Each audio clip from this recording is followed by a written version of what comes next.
TDH Deck Building. I am your host, Demo, and this is the commander that I have built around the most in my commander deck building career. There is, for whatever reason, a commander that I just keep going back to, and it's one of those commanders that I think has gotten better and better and better as we've gotten new cards. I talked about this in a video last year about how, because we got all this great support for certain archetypes, a lot of these underwhelming commanders that don't see a lot of love, maybe we can go back and take a look at them and give them another try. And that's what I have done with Lyzolda the Blood Witch number of times now. This is one of the first commanders I went after when I first started playing the game. It was a little slow back then and I didn't have a ton of support. 1 black and a red human cleric 3/1, 2 mana, sacrifice a creature. Lyzolda the Blood Witch deals 2 damage to any target. If the sacrificed creature was red, draw a card if the sacrificed creature was black. I think that's a really great ability and a versatile one that you could do a lot of stuff with. And of course, you're in a sacrifice theme, which Rakdos is really, really great at.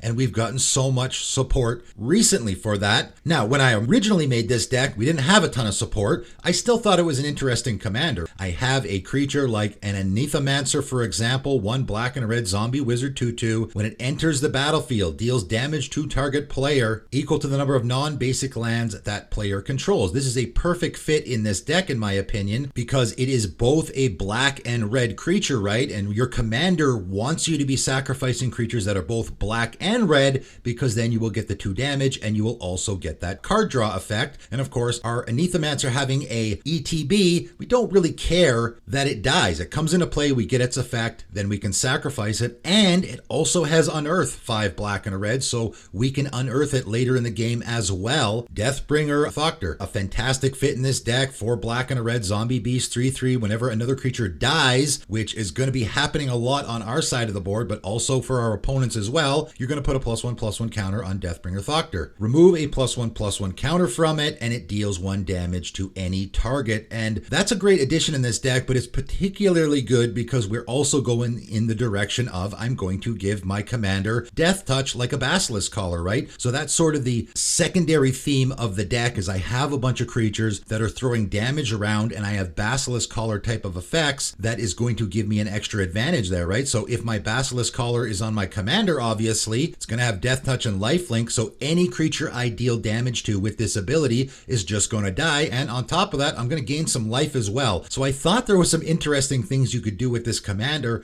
but there just wasn't a lot of support. I took the deck apart, and then a couple years later, I went after it again because we got a bunch of support again, particularly from War of Spark. Cards like Mayhem Devil and Dreadhorde Butcher, just perfect fits in this theme. Both black and red creatures, right? We want as many creatures in this deck as we can that are both black and red. Mayhem Devil, of course, wants us to be sacrificing stuff all the time and also is throwing the damage around. So this is another creature that we can throw that Basilisk Collar on if we want to, or any other Death Touch effects. Dreadhorde Butcher, just a great cheap black and red creature that we want to be dying, right? Whenever Dreadhorde Butcher deals combat damage to a player, you're going to put a +1/+1 counter on it, and when it dies, deals damage to any target equal to its power. Fantastic fit in this deck. We got both Judith and Jury, 2 commanders that were fantastic fits with Lyzolda. Judith is going to give a +1/+0 bump to all of our other creatures, but also whenever a non-token creature you control dies,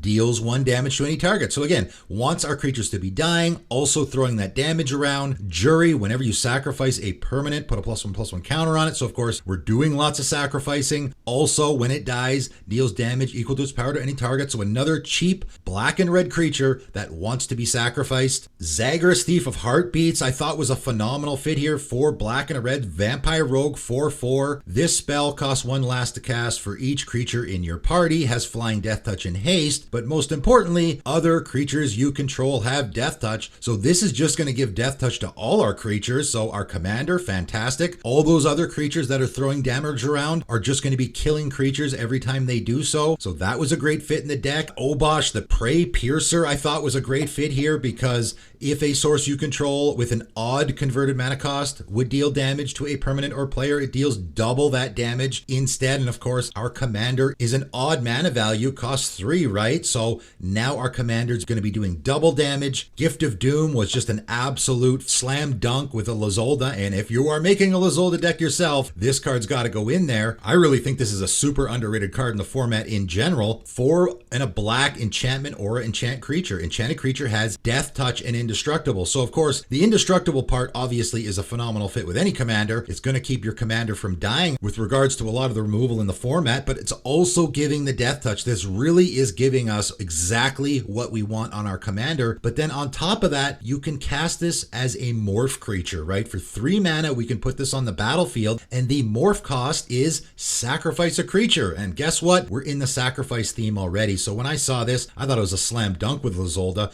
We'll just sacrifice one of our creatures. Then when this turns face up, we will attach it to our Lyzolda and give it indestructible and Death Touch. Another interesting thing that your commander is doing, of course, we're drawing cards. So if you draw a card on your turn, you have drawn your second card on your turn. So we got Mad Ratter and Ironcrag Pyromancer as well at the time. And I thought both of those were great fits as well, because Ironcrag Pyromancer, when you draw your second card each turn, it's going to deal 3 damage to any target. So that's fitting everything we're doing in the deck. And Mad Ratter is really neat because when you draw your second card each turn, it's going to create 2 1/1 black rat creature tokens that we can then use for sack fodder, right? This is a red creature, but it's creating black creatures. And the interesting thing you can do here is you just can continually keep sacrificing these rat tokens on everyone's turns to continually keep making the rat tokens, right? You make 2 rat tokens, then you can sacrifice them to your commander to draw 2 more cards and make 2 more rat tokens. And I know people say, well, that's really mana intensive. Yeah, it gets a lot better when you have a mana echoes in play, which is what I used as well. Whenever a creature enters the battlefield, you may add an amount of colorless equal to the number of creatures you control that share a card type with it. This is a great card if you have a commander that has a mana intensive ability like Lyzolda does with the 2 colorless there. It will just incidentally give you free mana as the game goes along, right? If our opponent plays a human or a cleric, for example, we have a human cleric in play, that's actually going to give us some colorless mana that we can use for our commander's ability. But with the Mad Ratter, every time we draw our second card, it's going to create 2 1/1 black rat tokens. They're going to see each other enter the battlefield, and they're going to give us the mana we need to use our commander's ability. Neat little combo in the deck. So there was just so many cards that I thought were fitting the theme of Lyzolda that came around the same time that I thought, I gotta go after this commander again, and I did. And I took the deck apart again. Why did I? I'm not sure, but I've done it once again. We got so much support last year, I think, for a Lyzolda deck that I have, for the 3rd time, made a Lyzolda deck. Forge Boss, for example, being one that came out last year, 2 black and a red human warrior, 3/4. Whenever you sacrifice 1 or more other creatures, Forge Boss deals 2 damage to each opponent. This ability triggers only once each turn, but this is a perfect fit for this commander because we're probably not going to be sacrificing a ton of creatures on our turn. Probably only going to be sacrificing 1, and maybe 1 on our opponent's turns as well. So fantastic fit here. We got Garna, Bloodfist of Keld, which wants us to be sacrificing creatures. We can attack with that creature first if we plan on sacrificing it, because if it's attacking, we'll get to draw a card. If we don't want to draw a card, maybe just want to deal 1 damage to each of our opponents, we can just sacrifice it when it's not attacking. Either one works. Pyre's Sledge Arsonist, which I talked about recently in my cards that don't see enough play. 2 and a red Viashino Shaman, 2/2, 1 and tap. Pyre's Sledge Arsonist deals X damage to any target, where X is the number of permanents you've sacrificed this turn. So again, we're sacrificing a lot of stuff here, just added value to what we're doing. And again, another card that is throwing damage around that probably would like a Basilisk Collar on it. Again, with the draw a second card each turn, we got more of that last year as well in Gixian Puppeteer and Gurgling Anointer. Both phenomenal fits here, I think. Both creatures that want us to be drawing a second card each turn, and both creatures that don't mind dying, right? Gixian Puppeteer, whenever you draw your second card each turn, each opponent loses 2 life and you gain 2 life. So a great Blood Artist type of effect on our creature that we can be using when we draw our second card on our turn from our commander's ability. Also, when it dies,